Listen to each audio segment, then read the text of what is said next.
Mao ni ang gain.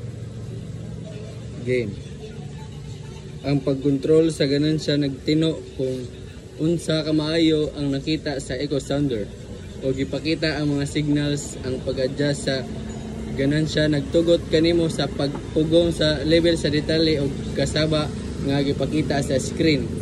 O pagsunod is range. Ang sakop sa usa ka tunog sa echo nagtumong sa labing taas nga giladmon nga gitakda nga ipakita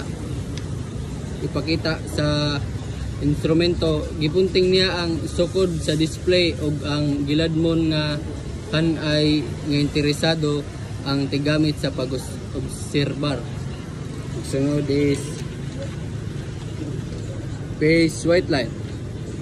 Mao ni ang kasagarang nagtumang sa usa ka pag-adjust nga nagtugot kanimo sa pagbalhin sa nagsugod sa ipakita nga kahiladmon sa dagat imbis nga kanunay nga magsugod sa pagpakita sa zero kalawong.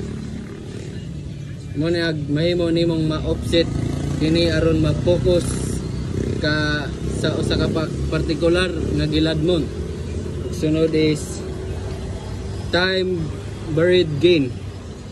Mao ni ang katuyuan ni mao ang pagsiguro nga mga target sa parehas nga gidak-on na makahimo og mga echoes sa parehas nga gidak-on bisan unsa pa ang ilang gilayon gikan sa transducer. Og kini mao ni echo sounder. Usa ka tunog sa echo ang usa ka hinungdan nga instrumento nga naggamit mga tunog nga balod aron sukdon ang giladmon sa tubig sa ilawom sa usa ka sudlanan. That's all. Thank